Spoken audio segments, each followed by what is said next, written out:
പ്രിയമുള്ളവരെ, കോഴിക്കോട് മലബാർ ബൊട്ടാണിക്കൽ ഗാർഡനിലുള്ള കാഴ്ചകൾ ഇവിടെ അവസാനിക്കുകയാണ്. വംശനാശ ഭീഷണിയിൽ നിൽക്കുന്ന അത്യപൂർവമായ ഈന്തിൻ മരങ്ങളുടെ നീണ്ട നിര. വളരെ ഫലമുള്ള തടമുണ്ടാക്കി ചെടികളെ ഇവിടെ സംരക്ഷിച്ചു പോരുന്നു. നോക്കൂ, മനോഹരമായ കാഴ്ചകൾ. ഈന്ത് കുലച്ചു നിൽക്കുന്നു. വിളവെടുക്കാനായിട്ടില്ല കേട്ടോ. ഈ പച്ച നിറം മാറി ഏകദേശം ചുവപ്പ് നിറം വരുമ്പോഴാണ് വിളവെടുപ്പിനായി ശേഖരിക്കുക.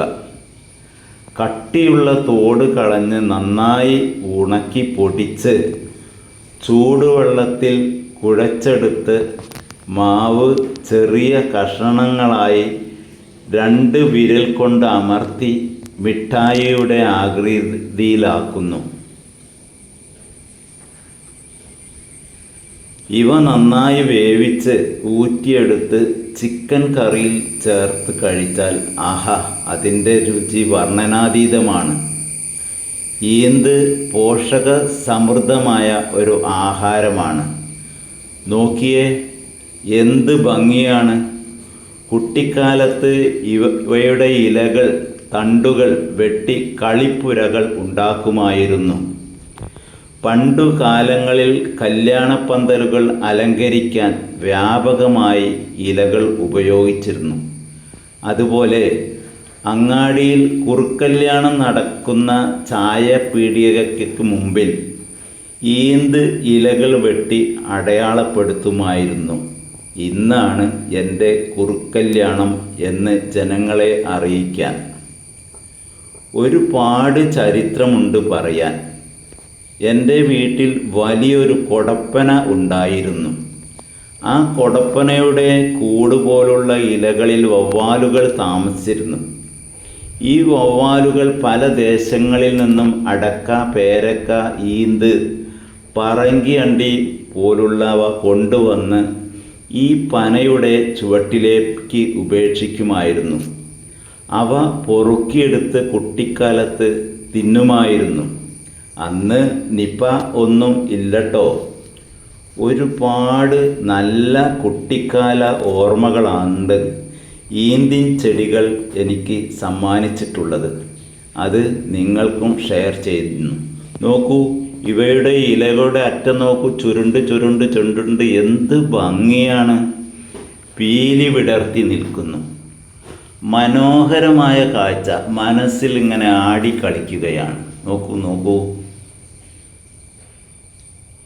മറ്റു ചെടികൾക്കൊന്നും ഇല്ലാത്ത ഒരു ആകർഷണം. 2008 പ്രവർത്തനം ആരംഭിച്ച ഈ മലബാർ ബൊട്ടാണിക്കൽ ഗാർഡൻ ഇന്നിതാ വള്ളിക്കുടിലുകളും മരങ്ങളുമായി ചെറിയ കാടുകളായി രൂപാന്തരം പ്രാപിച്ചിരിക്കുന്നു. നോക്കൂ, ഒരു ഉണങ്ങിയ ഇലയിൽ 8 മുട്ടകൾ, പൂമ്പാറ്റയുടെയോ പാറ്റയുടെയോ ഒക്കെ ആകാം. അവ വിരിഞ്ഞ് ഇനി പുതുജീവൻ ഉണ്ടാകും. ഒരു വിസ്മയ കാഴ്ച തന്നെയായിരുന്നത്. നോക്കൂ, കാടുകളാണ്. വള്ളിക്കുടിലുകളും ചെറിയ മരങ്ങളും ഒക്കെ ഇടതിങ്ങി വളർന്ന് ഓക്സിജൻ സംഭരണികളായി മാറിയിരിക്കുന്നു. ഇവയുടെ തണലിൽ, ശീതളച്ചായയിൽ ഇങ്ങനെ ഇരിക്കുമ്പോഴുണ്ടാകുന്ന ഒരു ഉണർവ്, ഒരു പോസിറ്റീവ് എനർജി, അത് പറഞ്ഞറിയിക്കാൻ പറ്റുന്നില്ല കേട്ടോ. വളരെ ആകർഷകമായി സംരക്ഷിച്ചു പോരുന്നുണ്ട് ഇതിൻ്റെ അധികൃതർ. അവരെ നമുക്ക് മാനിച്ചേ പറ്റൂ. വളരെ മനോഹരമായ ഒരു കുടിൽ, ഇരിപ്പിടം.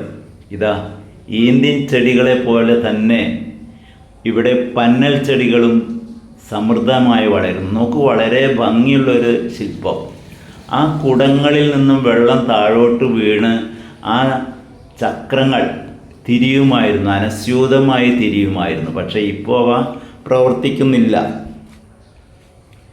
ഇനി അങ്ങോട്ട് പുഷ്പാലങ്കൃതമായ തോട്ടമാണ്. നോക്കൂ, തോട്ടവാഴ നേരത്തെ ഞാൻ പറഞ്ഞിരുന്നു, മഞ്ഞയും ചുവപ്പും ഇടകലർന്ന് മനോഹരമായ ഒരു വർണ്ണ പകിട്ട് നൽകുന്നു.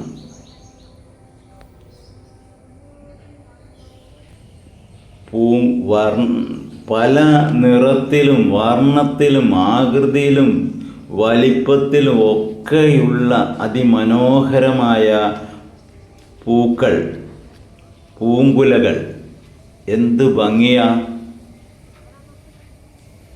ഓ ഓ മനോഹരമായ കാഴ്ച തന്നെയാണ് കേട്ടോ. ഒന്നിനൊന്ന് മികച്ച ഭംഗിയുള്ള ആകർഷണമുള്ള പൂക്കളും. ഇവിടെ നോക്കൂ, പച്ചയും മഞ്ഞയും ഇടകലർന്ന മുളങ്കാടുകൾ. മനോഹരമായ കാഴ്ച.